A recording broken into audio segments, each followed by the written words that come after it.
Bom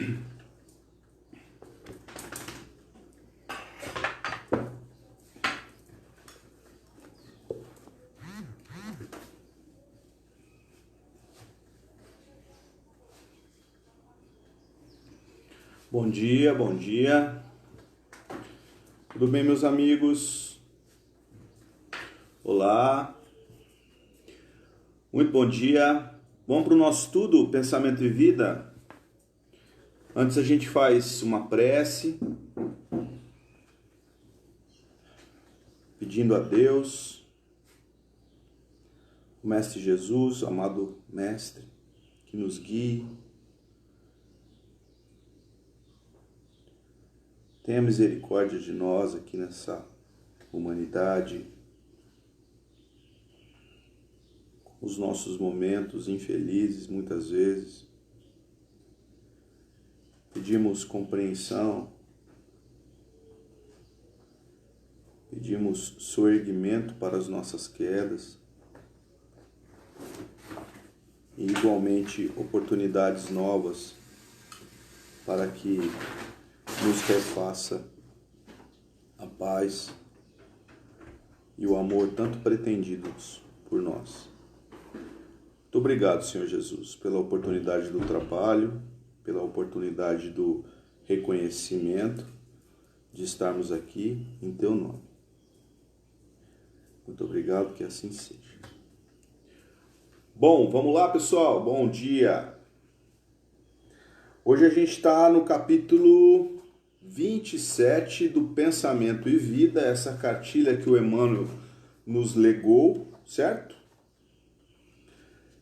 Nos falta então 27, 28, 29 e 30. Nós estamos aí chegando no apagar das luzes do livro, esse livro que tanto nos surpreendeu e nos surpreende a cada novo domingo. Vamos começar lendo e a gente vai comentando e trazendo aqui os apontamentos que a gente preparou para hoje, tá bom? Vamos lá? Capítulo 27, Obsessão. Bom dia. Observando-se a mediunidade como sintonia, a obsessão é o equilíbrio de forças inferiores, retratando-se entre si. Fenômeno de reflexão pura e simples não ocorre tão somente nos chamados mortos para os chamados vivos, porque, na essência, muita vez aparece entre os próprios espíritos encarnados a se subjugarem reciprocamente pelos fios invisíveis da sugestão. Bom, obsessão, então, não é peculiar, né? Podemos dizer assim, não necessariamente parte do plano espiritual, né, de um espírito desencarnado para um espírito encarnado, nós encarnados. Então, assim, não necessariamente. Por que não? Porque todos temos a capacidade de pensar, né? Todos temos a capacidade de emitir esse pensamento. E segundo o Emmanuel, chamando a sintonia, né? A questão, a baila sintonia, a questão da mentalização. Sintonia é acúmulo vibracional. Eu me sintonizo a tudo que eu desejo, né?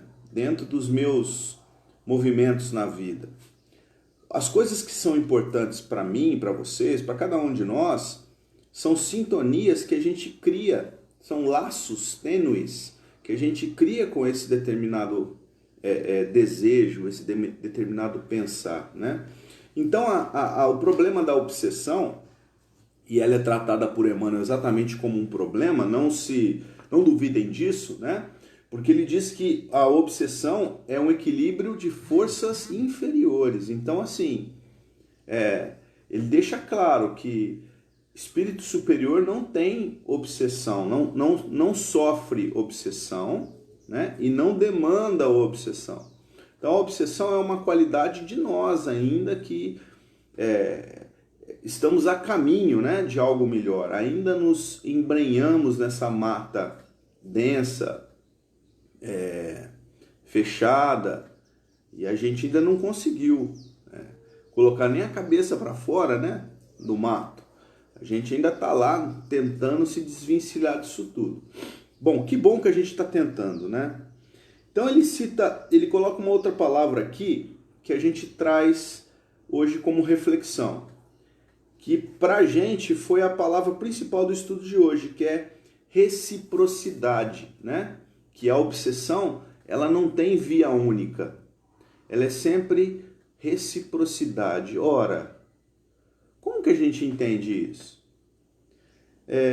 Numa reunião mediúnica, numa casa espírita, a gente comumente chama os espíritos que são atendidos, né, na reunião mediúnica através de psicofonia, psicografia e tudo mais, todos os processos mediúnicos, a gente chama de sofredores, não é assim que a gente chama? Ou infelizes, né? Ou irmãozinhos. A gente usa também o diminutivo para tentar maquiar um pouquinho essa nossa relação com esses espíritos. Mas a experiência nos mostra que todos ali são sofredores, né? Médiuns em trabalho e espíritos que são atendidos. Dá para entender isso? Ora, Daniel, mas o médium não está chorando, quem chora é o espírito. O médium não está vociferando, quem vocifera é o espírito. Pois é, mas será que esse espírito não está chorando e vociferando dessa vez? E o médium que está servindo de aparelho para que esse espírito se manifeste, não é ele que chorou no passado? Ou chora ainda num período de desdobramento, né? No momento da emancipação da alma, que a gente parte para o plano espiritual, o corpo dorme, né? Sono, e a gente também trabalha mediunicamente, né? Processos análogos à reunião. Será que não? Será que nós não estamos sendo chamados a Jesus ao entendimento ali? É isso que a gente tem percebido, que a reunião mediúnica é a tentativa de um reequilíbrio de coisas que estão desequilibradas. A gente tem percebido isso já com a experiência do tempo. O que nos chama a atenção é a lição do Emmanuel, falando de reciprocidade, né? Reciprocidade são trocas necessárias para que a gente continue convivendo. Bom, obsessão. Allan Kardec, no livro dos Médiuns, capítulo 23, ele falou sobre obsessão. Aliás, bastante, tá? Ele descreveu a obsessão em 3 níveis. Ele chamou a obsessão mais branda de obsessão simples. Ele chamou uma obsessão intermediária de fascinação. E ele chamou a opressão mais poderosa de subjugação. Então nós temos obsessão simples, fascinação e subjugação.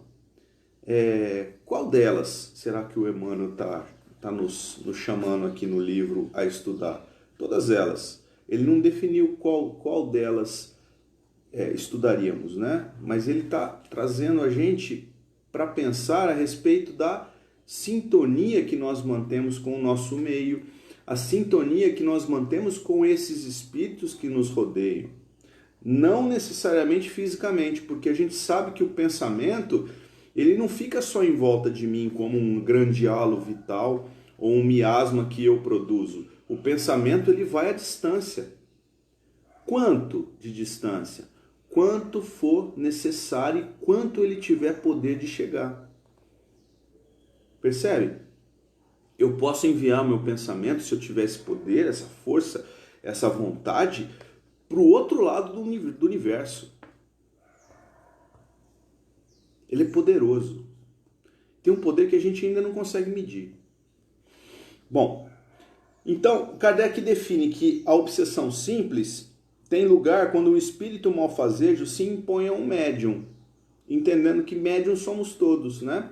Médium é uma intermediação com aquilo que não se enxerga comumente, né? Com os olhos da carne, do corpo físico, né? Intermediando o que ainda é invisível para a esfera do material, para a esfera do visível. Muito bem. Então, obsessão simples é simplesmente uma comunicação, uma pequena comunicação de um espírito, lembrando, segundo o Emmanuel na lição 27, é um equilíbrio de forças inferiores. Então, a obsessão, ela advém de um espírito que está em desalinho, de um espírito que está sofrendo, não é? Então esse espírito na obsessão simples, ele se imiscui, ele se mistura ao nosso pensamento, às vezes com pequenos toques, né? Com pequenos colocações, com pequenas pontuações. É aquele pensamento que surge para você e você não o reconhece como sendo seu. É algo brando, mas não se engane, é brando, mas é poderoso. Porque às vezes um pensamento que chega para a gente por sintonia, lembrando, né? Por sintonia. Esse pensamento chega para a gente e pode modificar toda uma classe de sentimentos, né? Toda uma faixa vibracional de nós mesmos, quanto médiums. Aí a gente passa para o segundo nível, segundo Kardec, a fascinação. É uma ilusão produzida pela ação direta do espírito sobre o pensamento do médium e que paralisa de alguma forma seu julgamento com respeito às comunicações. Então, a fascinação é algo mais poderoso.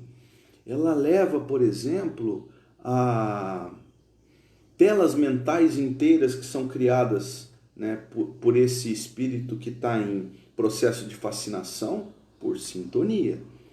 E você passa a vivenciar aquilo tudo, né? A pessoa que está fascinada, normalmente, ela não tem essa ideia de que está fascinada. Ao contrário da obsessão simples. Na obsessão simples, eu percebo quando o pensamento não é meu. Ele chega, né? Eu mastigo aquilo, eu sinto aquilo tudo e digo, isso aqui não é meu. Aí eu posso tomar a decisão. Se eu continuo vibrando assim, ou se eu desejo mudar a minha vibração. A fascinação, não. Na fascinação, normalmente a pessoa que está em processo de fascinação, ela não percebe que ela está sendo obsediada. Sim? E o terceiro nível? Subjugação. É uma opressão que paralisa a vontade daquele que a sofre, paralisa, e o faz agir a seu mau grado, ou seja, ele não tem mais controle de si. Pode ser físico ou moral. Mais comumente, hoje em dia, como moral, meus amigos. A subjugação, ela tem um poder de nos fazer quem nós não somos. E ela pode ter começado com uma obsessão simples, caminhado por uma fascinação e chegado ao ponto de nos subjugar. É uma escala, né? É uma escala poderosa que influi em nossas vidas. Vamos tentar dar um exemplo para ficar mais fácil? Acho que quando a gente trabalha com exemplo é mais fácil, não é? Vamos fazer trazer um exemplo aqui, bem comum nas nossas casas espíritas. O médium, né, que não sabe que é médium, sente uma coisa, sabe? Vocês já devem ter percebido isso, né? Ele tem um sentimento, às vezes ele enxerga alguma coisa que ele não gostaria de enxergar, ele está tendo medo, né? Ele viu a vozinha um dia que já desencarnou, nossa, eu vi minha avó. Está passando por processos que ele não entende, né? Dores de cabeça e tudo mais. Aí alguém conhecido diz assim, olha, por que você não procura o espiritismo? Né? Vamos lá, vamos tomar um passe, vamos ouvir uma palestra, quem sabe te esclarece um pouco. Aí essa pessoa vai a uma casa espírita, chega lá no grupo espírita e passa a ouvir uma pregação lá de um palestrante, acha muito interessante, Nossa, eu não sabia que o Espiritismo era uma religião assim tão legal, né? Uma religião que fala de Jesus, mas fala de uma forma mais leve, né? Essa é a impressão que a gente tem no início. Nossa, Jesus é o amigo, né? Jesus não é esse Deus assim que as outras religiões falam. Puxa vida, gostei do Espiritismo, aí tem o passe, né? Nossa, o passe, eu senti uma coisa tão boa. Aí a pessoa sai dali, né? Se sentindo nas nuvens. Nossa, tirou com a mão, assim, né? Esse sofrimento que eu tava no meu peito. Quantas pessoas já não aconteceram isso, que vocês já ouviram? Ou conosco mesmo, né? Já aconteceu isso. Aí a pessoa passa a se identificar com uma mediunidade ostensiva a ser desenvolvida. E alguns anos se passam e ela é convidada um dia a trabalhar dentro do processo de atendimento a espíritos na mesa mediúnica, no trabalho mediúnico da casa. E ali ele passa a conviver com forças e energias que ele não conhecia, né? E muitas vezes dá vazão, por exemplo, a sentimentos que ele não reconhece como sendo dele. São processos de obsessão simples. E aí é comum essa pessoa, por excesso de vaidade ou falta de paciência, ou ainda falta de experiência, e experiência vem com o tempo, e o tempo a gente já aprendeu, já estudou que é tão necessário, né? Ter calma, respirar um pouco, né? Acumular bagagem, né? Isso é tão legal para que a gente consiga conviver melhor com os nossos medos, com as nossas angústias, e aí a pessoa passa a trocar os pés pelas mãos. De um dia para o outro ela passa a dar manifestações ali no trabalho mediúnico incríveis, né? E normalmente esses processos de fascinação, que a gente já está caminhando para o segundo estágio, segundo Allan Kardec, eles são precedidos por incentivos de outros encarnados, né? Que dizem para ele: nossa, você está muito bem, continue assim, palmas para você, olha, você vai se tornar um grande médium. Cuidado, a vaidade é uma coisa séria no nosso meio, né? Não só no meio espírita, mas no nosso meio, na humanidade. A vaidade derruba a gente, viu? Vaidade é um negócio sério. E aí você passa a conviver com esses processos de fascinação, se achando o cara, né? Eu vim aqui para ser um grande médium. Eu vim aqui para trazer um livro para legar à humanidade. Um não, um monte. Quanto é difícil isso, né, amigos? A gente entender que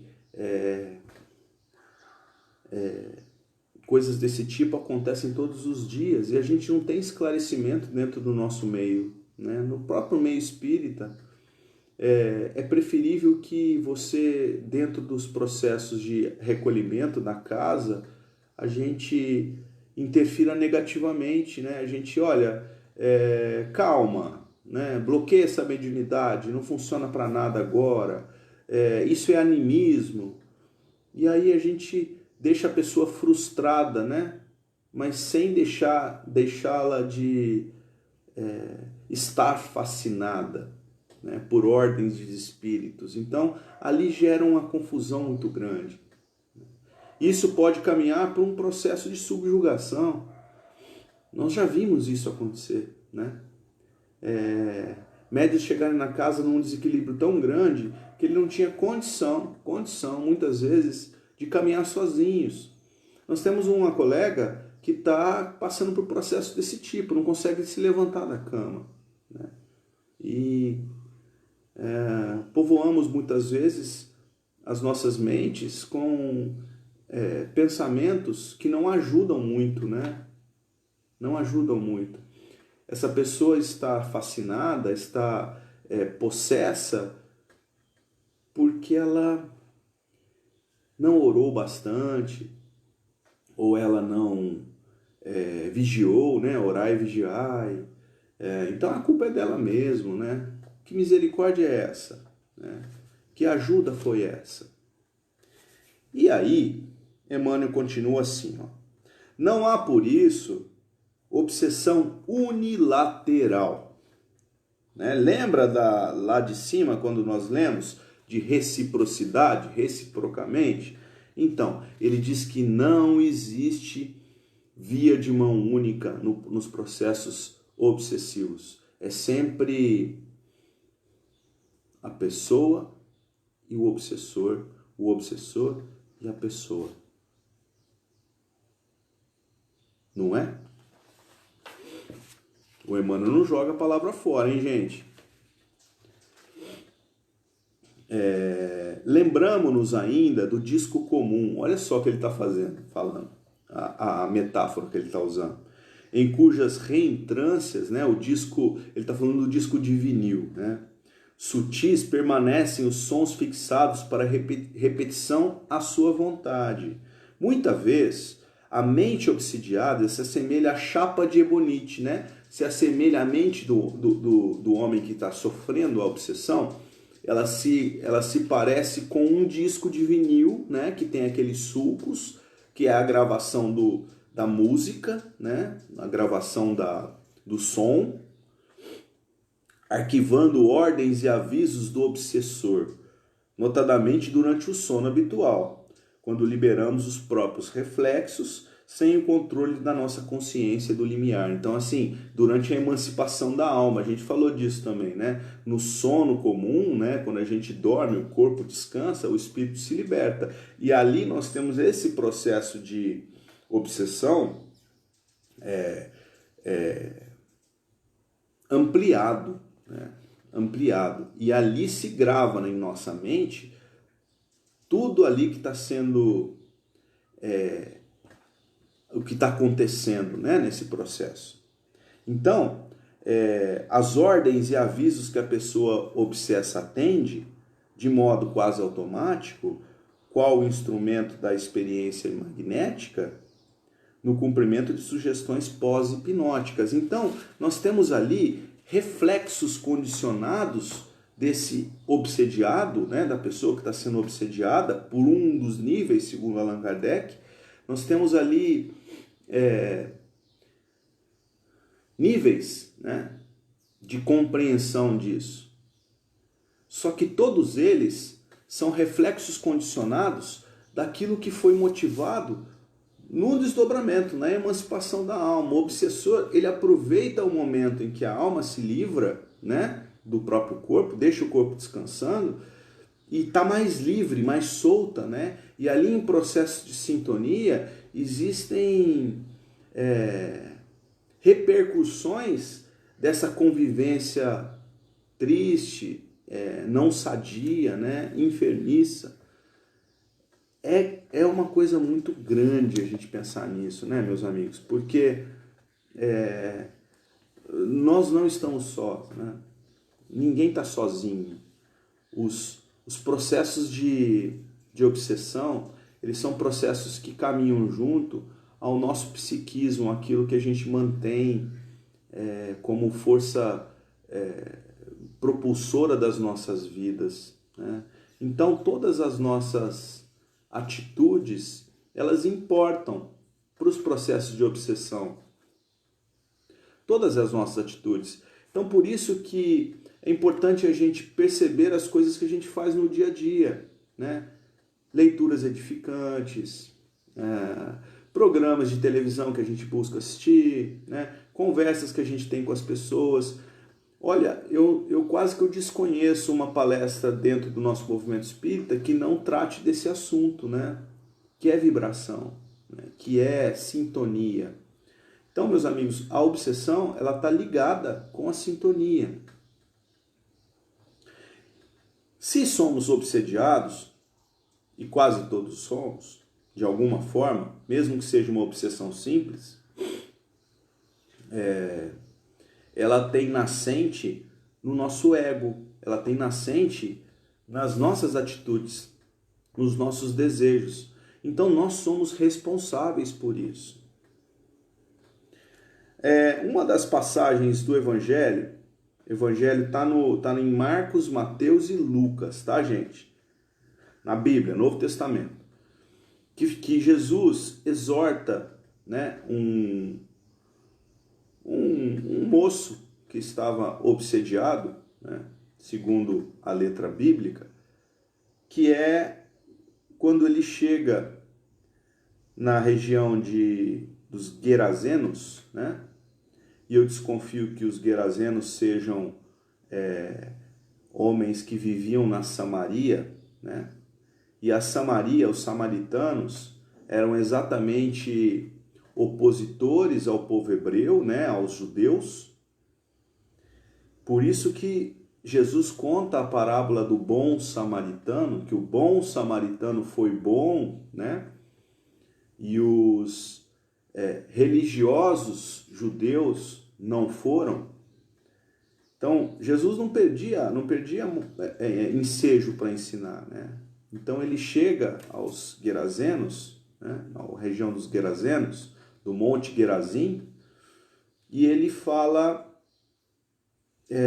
as pessoas pedem para Jesus curar um homem que estava possesso, né?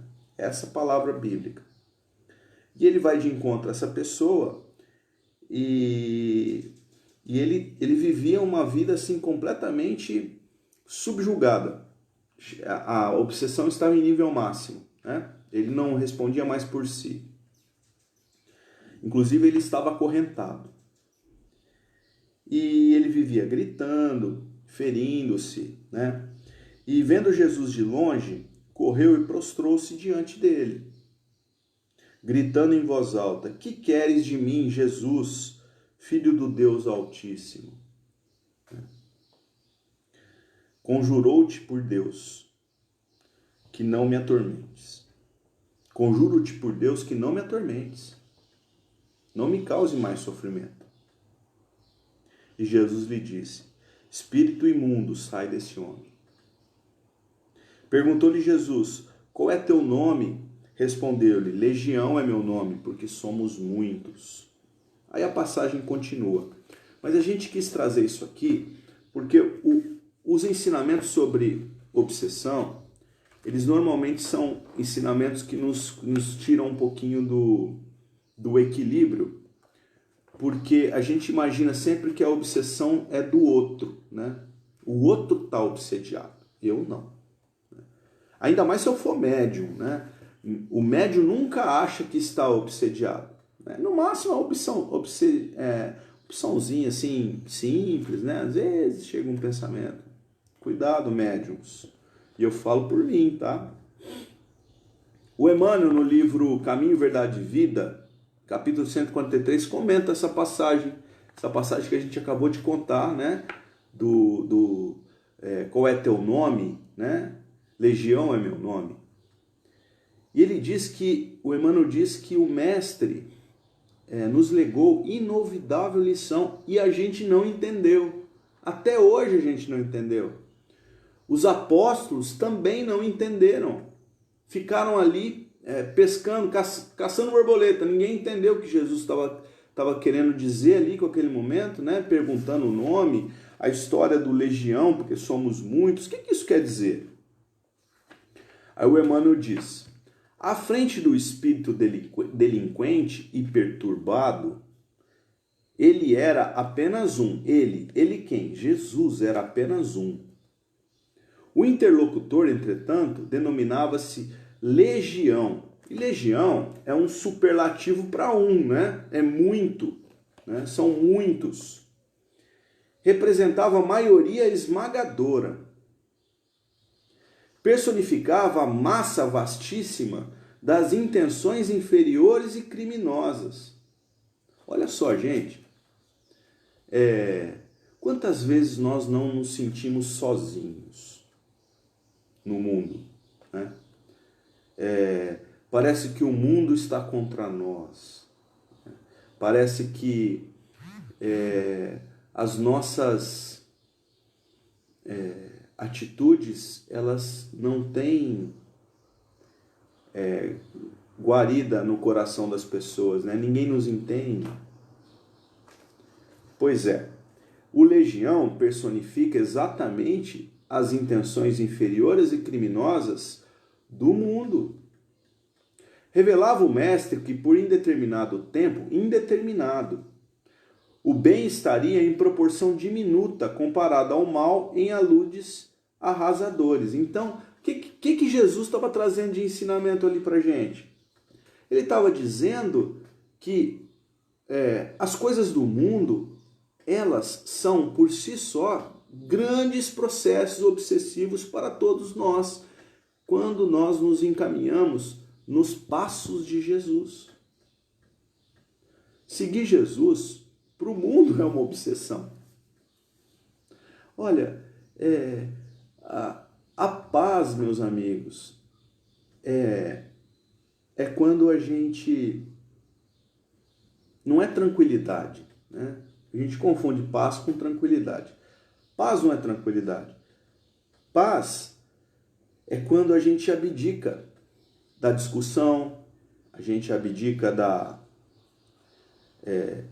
de verbalizar o erro do outro, a gente deixa de julgar o próximo, a gente passa a entender as atitudes alheias às nossas, as dificuldades do outro. Então, viver em paz é compreender que no mundo existem legiões, né, que serão contra o pensamento daquele que deseja caminhar de uma maneira mais reta. Então, a obsessão troca de lado, né? Não é uma via de mão dupla, não tem reciprocidade. Então, aos olhos de Deus, né, quem segue os passos do seu filho favorito, né, a gente pode dizer assim, entendam isso como o mais evoluído, né, não porque gosta mais de um do que gosta do outro, né? O mais evoluído, Jesus, ele é de fato o nosso exemplo, né? É o guia e modelo. Então, seguir os passos de Jesus para o mundo é uma obsessão, né? É uma possessão. Aquele lá está louco, né? Você não desejar ficar milionário no mundo de hoje, eu estou falando de dinheiro agora, material, é uma obsessão. Aquele lá é louco, aquele lá é louco. Você não desejar devolver o mal com o mal, coisa de espírita. Entendem? Então, os processos de obsessão são coisas grandiosas. Nós vamos ficar por aqui hoje, tá? Semana que vem a gente fala de novo sobre esse processo de obsessão, porque eu acho que ficou muita coisa por falar, vai ajudar bastante a gente, e semana que vem a gente volta, tá? Tem algumas lições aqui importantes para falar sobre essa permuta que nós temos com o mundo, né? Com os processos de troca, né? Entendendo que nunca é de um lado só, né? Então, quando você perceber que tem uma pessoa no seu convívio que está passando por dificuldades grandes, e você tiver essa sensação, né? Tô olhando e tô vendo isso, é porque a responsabilidade está te chamando. E muitas vezes ela vem e chama a gente com paz e tranquilidade, né? E se a gente não atende, pois ela vem de uma maneira mais truculenta. Então fica a lição aqui hoje, meus amigos. Semana que vem a gente volta a falar sobre esse assunto, tá bom? Um ótimo domingo para todo mundo, bom começo de semana, beijo!